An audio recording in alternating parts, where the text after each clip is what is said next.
everyone, and welcome once again to my channel of revision sessions on OCM as well as guidance lectures. So far, dear students, I would like to share with you about the total number of updates on my YouTube channel. If you will see, I had started last year during the lockdown period, and these are videos which have been posted a year ago. This is a 7-minute video talking about the tips for application-based test. Thereafter, this green board about the same channel talks about the same tips of objective exams in Hindi. I have special videos just on what is the syllabus which has been deleted in the last 2 years. Also, I move on to make presentation tips for objective type questions.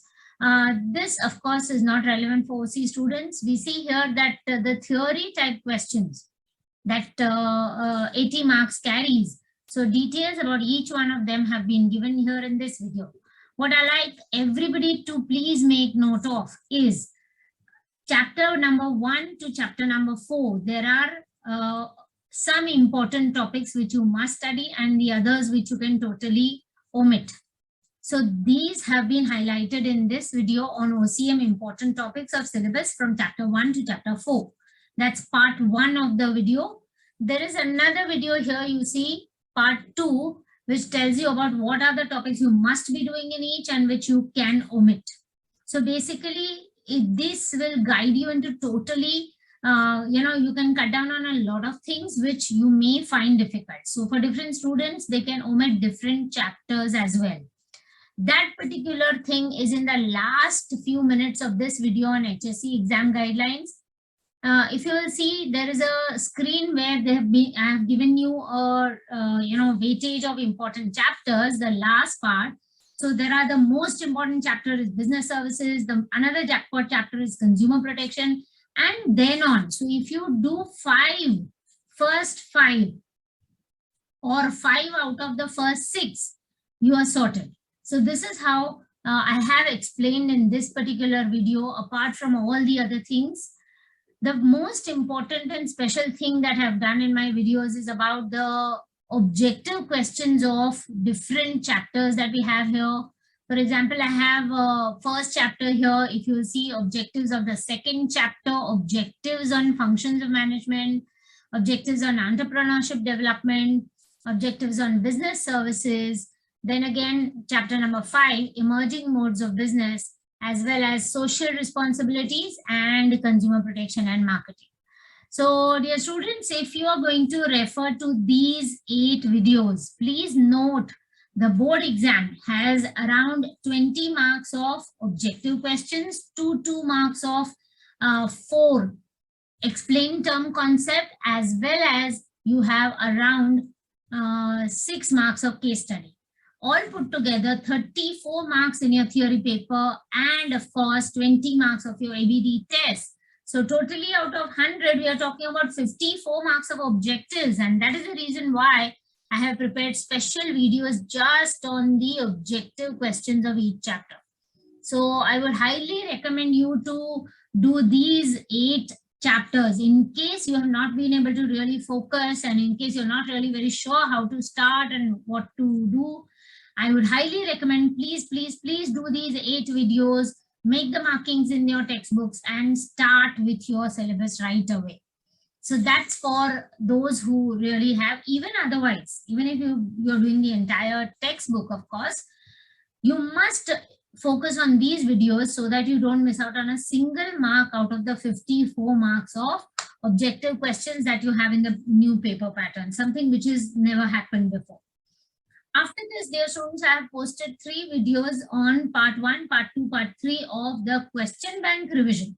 Since Maharashtra State Board has given us a question bank, I have discussed the entire objectives of the question bank in this series of revision videos on question bank.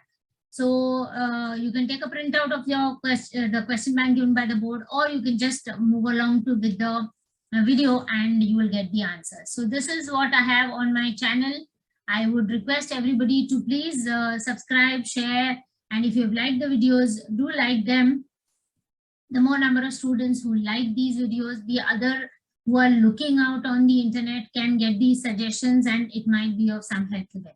So dear students, this is about the channel that I have. I will now start with the topic that I am going to be talking about today, and that's on case studies. So thank you very much for subscribing, and if you haven't yet subscribed, please do subscribe and share with your friends. So as we know, in the September paper, we have found that the questions on case study have come as it is, which have been given in the practice papers in the exercises behind your textbook. So let's take the opportunity and discuss entire set of questions that we have in our textbooks. So we shall be going to the case study questions of the first chapter. Let us not, kind of jump to the name of the chapter. Let us read the case study and try and figure out what is that chapter exactly about. So the question that we have here is, study the following case situation, express your opinion. Totally in the 80 marks paper, you have to write 2 out of 3 which have been given in the paper. In the ABT paper, you will be required to answer 3 out of the 4 which have been given in the ABT paper. So talking about the case study here, Harshad is an entrepreneur and is engaged in production of eco-friendly utensils. All right. So there are both male and female employees who are working in his factory. All the male employees are looking after the machines. Females are looking after the packaging department. Dear students, as we read this, you can start underlining important parts of the text, so that will kind of give you a good idea about what exactly you want. It's like your question on comprehension. So once you have this, you will be quite sure about what exactly you will need to be answering when the question starts. So Mr. Sharath is working as a finance manager, Naina is an HR manager, and she's responsible for recruiting employees. Let's see the questions here. Identify any one principle of management in above case. As soon as you read this question and while you're reading the paragraph, you immediately come to know that this is a question on the chapter of principles of management, the first principle, the first chapter. So when we talk about the principles of management, immediately you must have the entire picture of what are the topics you have. You have Henry Fayol's 14 principles and you have F.W. Taylor's scientific principles, nature. You do not have the techniques. So any question on techniques is omitted, like you see the second case study here is on techniques. So we're not going to be doing that. Talking about the first one, you see the question there. Identify one principle of management. Henry Fayol's 14 principles, the very first principle of division of work. As soon as you get such a question, please think about the principles. Start revising, memorizing which are the principles they have. And it will immediately occur to you that we are talking about principle of division of work. Now, there are 2 ways to this. You will not just write the answer as division of work. We say the principle of management in the case is division of work, since work has been divided amongst Mrs. Sharath, Mrs. Naina, Mr. Harshad, as well as the women and male employees of the organization. So this is how we will explain at least 2 lines. You could make it brief by saying the principle of management in the above case is of division of work, since work is divided amongst different people. So this is how you have to give a complete sentence. Please do not just give a few words. You will not be able to score full. The second one, what is the designation of Mrs. Naina in this organization? Just a comprehension question like you have in maybe English or any other language. Mrs. Naina is working as an HR manager. So the third question we have here, who is responsible for overall planning of the organization? If you see here that it is not going in the same sequence as the paragraph goes. In fact, this third question, the answer is in the very first sentence. Mr. Harshad is an entrepreneur and is engaged in production of eco-friendly utensils. So the answer here is Mr. Harshad is performing the planning function as he is the entrepreneur and he is engaged in the production of eco-friendly utensils. So all that you have added in the answer is the word Mr. Harshad is performing the planning function. Please underline the word Mr. Harshad in the third answer, division of work in the first answer, and human resource manager, HR manager in the second answer. This is how you have to be going about doing your topic on case studies. Henceforth, I will not be going into the details. I've given you the rough board outline. If you want, you can go back to this particular thing, and now we will be moving ahead with the next chapter, since the second one in this case study is from the topic of techniques of scientific management, which has been deleted from this year's syllabus, so you don't have to worry about it. So when we go to the next chapter now, it's on page number 34. Let's read the questions. I think the chapter is very, very obvious here. We are talking about the chapter of functions of management. Let's see the question. This is the question which appeared as it is in the September paper. Just hope that you also are lucky enough to get the case studies as it is from the textbook. Mr. Ram, an emerging entrepreneur, has designed a structure of his business organization, and he has taken into consideration the resources which are required, like land, money, machinery, workforce. As soon as you read this much, please have the clear picture of the chapter in front of your eyes. What are the 6 important functions of management? The first one, planning. Second one, organizing. If you read the first sentence, they're talking about Mr. Ram as the planning function, performing the planning function. And further on, Mr. Ram is also looking after organizing the resources. So you have land, money, machinery, workforce. So this is how we have Mr. Ram is kind of, they are explaining to us, they're giving us, if you will see, whatever we've marked in the objectives video, arranging resources, and all that is now being asked in the form of case study. So whatever you have in the objective markings, dear students, is enough to answer your case study questions, and that's why we call this an objective type paper. Objective type question. We go ahead. He appointed Mr. Sham as manager. So Mr. Ram has appointed Mr. Sham as a manager. Mr. Ram has assigned the responsibilities such as recruitment, selection, training, and development. Once again, straight, it says Mr. Sham is performing the staffing function. Going ahead, Mr. Ram has also appointed Mr. Shubham. So there are 3 people. Mr. Ram is the boss, Mr. Sham is the manager, and now we have Mr. Shubham. He supervises the work done by the employees according to the standards given to the employees. And Mr. Shubham also is doing suggestive.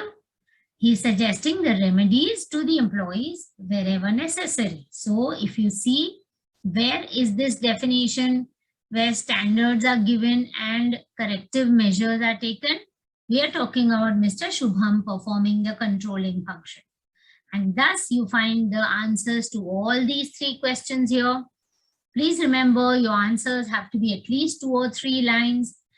We will, in fact, this particular question, all the answers are completely clear on the passage given above. And all you need to is, for Mr. Ram, you will underline the words planning and organizing.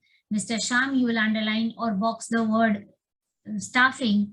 And for Mr. Shubham, you will be boxing the word controlling. Okay, so Mr. Shubham is performing the controlling function since he's setting up the standards to the employees and giving them remedies to achieve the goals. So this is how entire sentences will have to be framed, and your answers should be at least 2 to 3 sentences. So in this particular case study, you will find the answers are right there in the paragraph. Moving to the next case study on the same chapter, in XIZ Company Limited, Mr. Lele gives instructions to his employees who are working under him. He provides guidance to them. He motivates them for their best performance. On the other hand, Mr. Syed takes efforts to harmonize the work by the employees of different departments. If you see here, Mr. Lele is kind of giving instructions. So we are talking about direction function. Again, Mr. Syed is doing the work of harmonizing. Harmonizing is nothing but the coordination function. Anyways, let's read ahead. The work, Mr. Desai is looking after the arrangement of the required resources to the business organization. And so here the answer is simple. First question, mention the name of the employee who is engaged in the following function. So we say Mr. Desai, who is looking after the arrangement of required resources, is performing the function of organization. For direction, what will be the answer?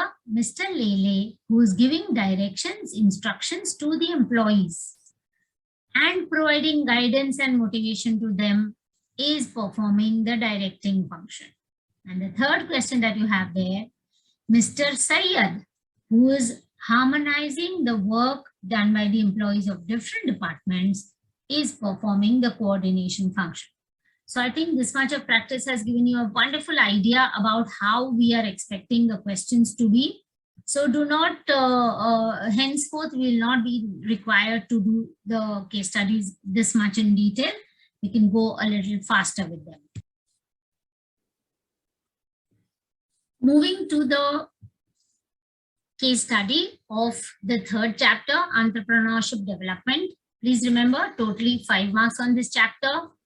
Very few chances of getting a case study on this. However, there's one sample we have here. Mr. Soham is a young MBA degree holder. Mr. Naveen is a commerce graduate. Mr. Soham is willing to start a dairy farm at his village. And Mr. Naveen is willing to work as a cashier in that private company.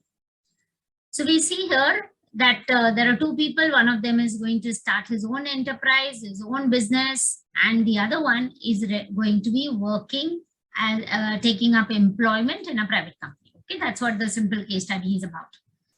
The first question, find out the dream of Mr. Soham and Mr. Naveen. So Mr. Soham is carrying the dream of becoming an entrepreneur, and Mr. Naveen is planning to take up employment in a private firm.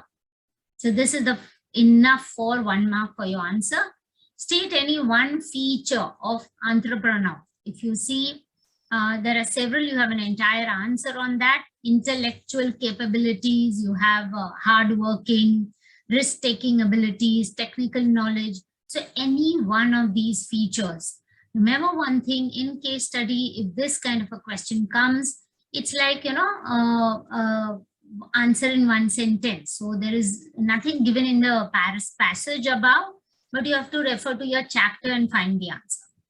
The third one, to become a successful entrepreneur, which qualities Mr. Soham should have? As soon as we get this topic on qualities, this topic has been omitted from the HSC exam 21-22. And so you don't really have to worry about it. However, in any case, if they do mention there is something like hardworking, disciplined, observant, intelligent, all of these are the qualities of a successful entrepreneur. So that's what we have in the case study on this particular. We now move on to the next chapter, business services. If you read the passage here, Mrs. Harshali has started a new business 2 years ago. Her customers are located in different parts of the country, and they are directly depositing the bill amount, the payment, into her business account. As soon as somebody is talking about business account, it must strike they seem to be talking about current account. At the same time, she used to pay various payments from this account only. So she's getting deposits in the business account and she's using the account for making various payments. Question number 1, identify the type of account that is maintained by Ms. Harshal. So we are not going to just write current account. We will frame an entire sentence. Ms. Harshali, who is running a business, has a current account which she's using for making payments and depositing money. So this is how we have 1 or 2 lines for this answer.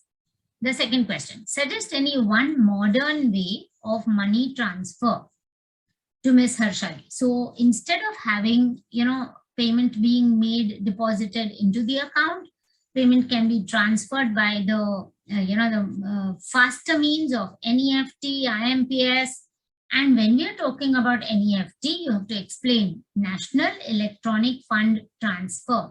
So this is how you will frame an entire sentence, explain what is NEFT, and say that put the word NEFT in a box, underline it, and that's how you make your answer of 2 to 3 lines for this question. Third one, what kind of facility does she get on her bank account? So again, a very popular question as always. Miss Harshali can avail an overdraft facility on her bank account, which is a current account. So that's what you will fetch you 3 marks. If you see, all of these are exactly what we have in the highlighted text in objective questions. So don't worry about these. These are going to be really simple to solve. We go to the second question, second case study. If you see that when we are talking about the topic, immediately you get to realize that we are talking about the topic of insurance. Mr. Jagan is a salaried person. He wants to take a policy for his 2 children, which will assure him protection as well as it completes their financial needs once they become major by age. So Mr. Jagan is going to take policies for 2 of his children. First question, suggest a policy which can satisfy requirement of his children. If you will see under types of life insurance policies, you have various policies like money back policy, or to begin with, you have whole life policy, endowment policy, convertible policy, money back policy, and children's education policy, retirement policies. So this particular type, dear students, is about children's education policy. So this is how you will frame an entire sentence. Next, you have who are beneficiaries of the policy. The beneficiaries, who is going to get the money once the policy matures. The 2 children for whom Mr. Jagan is taking the policy are the beneficiaries of the children's education policy. The third question, in the above case, which principle is involved? The question here is from the 7 principles of insurance. If you know the very first one, principle of utmost good faith, start thinking of what are the types of principles that you have, and you will immediately get the right answer. The second one, if you see, is the principle of insurable interest. Mr. Jagan can take insurance of his own children because he has insurable interest, pecuniary interest, financial interest in the children. And so the principle he's talking about here is principle of insurable interest. If you see the next question here, the next case study is deleted from your syllabus since it is talking about transport. We go to the 4th case study now. So as we talk, please make the markings of the cancelled case study so you don't need to go back to them. 4th one, Mr. Amit is a businessman. He has 2 factories, one at Pune, other at Nasik. He lives in Pune with his wife and 2 daughters aged 5 and 8. Question number 1. Can Mr. Amit take a life insurance policy for his wife and 2 children? Of course, he can take a policy. So we say here, since Mr. Amit has financial interest in his family, he has insurable interest in them. Now, if you see here, they have actually asked, a very simple question. In other words, they're asking about the principle of insurable interest. Question number 2. Can Mr. Amit take a marine insurance policies for his factories? No, Mr. Amit cannot take marine insurance policy for his factories since there is no risk of loss due to perils on sea to the factory. All right, so causa proxima is what they're talking about. If you see the third one, which type of insurance should Mr. Amit take for protecting his factories from loss due to fire? Answer, Mr. Amit must take a fire insurance policy covering different areas. So you have the type of policy under which this could be covered is called as floating policy. So the type of policy that Mr. Amit will be required to take is floating policies for assets which are lying at different locations. So this is how you will be answering your question, and make sure that you give at least one line of explanation to make it decent enough for a 1 mark answer. So since you have 3 marks each, you will be required to write down at least two lines for each one of them. So for now, we shall stop here. We have discussed the case study questions of the first 4 chapters of OCM. In the initial part of the video, I hope you've also made a note of the videos that I have posted on my YouTube channel so far. So we'll stop here for now, and please log in once again back for the revision of case study questions of chapter number 5 to chapter number 8. That's all for now. See you again.